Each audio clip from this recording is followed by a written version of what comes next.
This case is the Roberts Court's first major decision in the arena of racial discrimination in public hiring and promotion. It's a case that raises some very important issues in the area of equal employment opportunity. In particular, it's a case that deals with the fire department in the city of New Haven, Connecticut. The city declined to certify the results of a firefighter promotion test based on evidence that the test was discriminatory in its operation and that there were fair and more effective tests available. Of the top 15 scorers for the test, 14 of the top scorers were white and 1 was Latino for the, at that time, 15 vacancies in the fire department. The city of New Haven expressed concern that this is a test that might violate Title VII of the Civil Rights Act of 1964. Title VII, for those of you who are not familiar, requires that when there's an employment decision that may adversely impact members of a racial minority, the practice must be job-related, consistent with a business necessity, and there must be no valid, less discriminatory alternatives. In 2006, the Federal District Court found in favor of the city of New Haven and dismissed the case.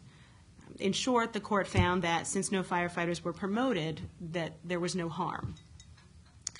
The Second Circuit Court of Appeals affirmed the lower court's ruling and adopted its reasoning, but not without a healthy amount of debate among the judges sitting on the Second Circuit. So here we are now asking the question, what is an employer's obligation under Title VII of the Civil Rights Act? How do state and local governments ensure equal opportunity by investigating and avoiding discriminatory practices, but also ensuring that their actions do not themselves violate the law? So in refusing to certify the results of this promotional exam, did the city of New Haven violate the laws against racial discrimination, or did they uphold the laws? That's the big question here. Initially, tests and selection criteria were used as tools of discrimination. If you look at a lot of the old cases, like Griggs is a famous old case, the high school diploma requirement was essentially a way to prevent black applicants from gaining employment at Duke. And it was so the selection process was used and the tools were used as a way of furthering discrimination. Title VII anti-discrimination laws, I submit, should not be interpreted to put employers on this knife's edge, virtually certain to be sued no matter what course of action they take. There should be some margin, some area of freedom within which employers can operate. They can voluntarily pursue compliance with Title VII and its goals, examine alternatives, seek to correct flaws without being sued for discrimination. Since 1972, when Congress extended the Title VII to public employers, lawsuits have forced the New Haven Fire Department at least 3 times to abandon promotion procedures that advantage whites and disadvantage blacks. This is not due to a lack of black entry-level firefighters. In fact, New Haven does a pretty good job on entry-level firefighters, but not at the officer level. In 2007, African Americans held 32% of entry-level jobs, but only 15% of supervisory positions. This was a substantial disparity, and it indicates that systematic barriers to advancement exist. One of the issues in this case is the degree to which someone faced with a possible disparate impact claim must have some evidence to believe that it would be liable under Title VII, under the disparate impact theory of Title VII, before disregarding the results of the selection device.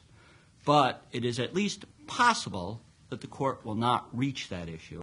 The issue that may preempt that interesting issue is the question of whether an employer or when an employer makes an employment decision based upon or because of race or ethnicity so as to invoke the prescriptions of Title VII or the higher scrutiny of the Equal Protection Clause.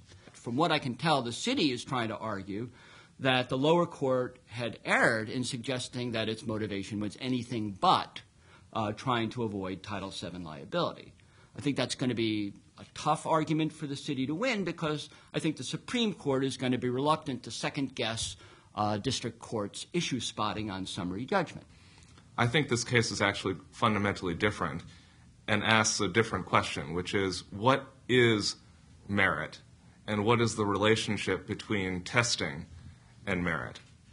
If in the context of that test, you can't show validity, in other words, you can't show that a higher score actually correlates with better job qualifications, then, as Virginia was saying in the Griggs case, there is a high likelihood that the testing methodology is actually introducing a source of hidden bias against those groups and is not accurately testing for actual job qualifications. The question of whether giving 60% weight to a multiple choice component for the job of a fire officer, whether that is appropriate, that's a scientific question and a legal question, and it relates to validity. So the question is, can you validate giving 60% weight to that multiple choice component? And I think the answer in both science and law is no. I think what the petitioners in this case were relying upon was that the city of New Haven didn't contest validity at the district court level. They said, we don't have any information to rebut validity, and that's probably why they didn't take the depositions. One of the important things that Title VII does is it says that even if an exam tests for what it's designed to test for, that's what the validation is a fancy word for that. If there is a less discriminatory alternative available that's equally valid, then the employer should be encouraged, and if the employer was sued by the black firefighters here for its action, and the black firefighters had raised a equally valid, less discriminatory alternative, then the city would be liable under Title VII. So both prongs, both considerations are important. And so assuming the Supreme Court does take the what you all have suggested might be the path of least resistance, which would be to go the way of the Solicitor General's brief and say that their action in failing to certify the results of the exam did not violate Title VII, the Civil Rights Act, nor did it violate the Equal Protection Clause of the Constitution, but that the case should be remanded so a jury can determine whether or not there was their motivation was this pretext for intentional racial discrimination. What then? Assuming that is what the law of the Supreme Court is, what is the impact of that kind of decision? If the court accepts the argument that whatever the standard is, we meet the highest possible one, they'll say that and say, and so we don't need to resolve what the standard is going forward, which, again, you're quite right, that will not be helpful. That will not give employers the clarity that they might like about when they can and what they have to show to say, boy, that promotional process really didn't work. We have to start over again. And employers, that application process didn't work. Let's try something different. When can employers do that without fear of being sued? And I agree with you that if that's the answer, we won't get much help on that question. There is no evidence that a higher score on the test actually equates to being a better firefighter or a better fire officer. Now, the question is, what do you do at that point? If there are no other testing mechanisms that you can use, no other ways to test for this job, then it may be that you are stuck with even a less than optimal test.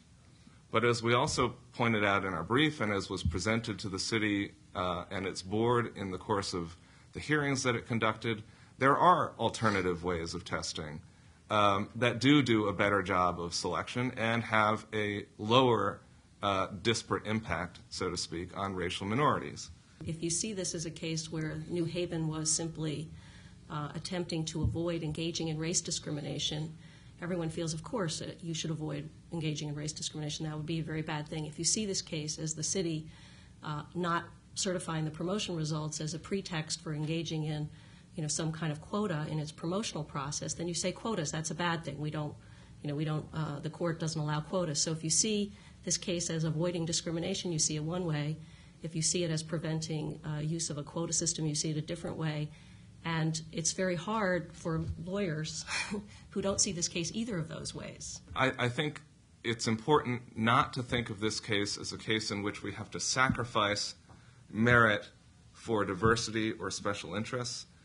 This is a case that asks, what steps can and should be taken by any employer, whether a private or a public employer, to insist on real meritocracy as opposed to simply the illusion of it.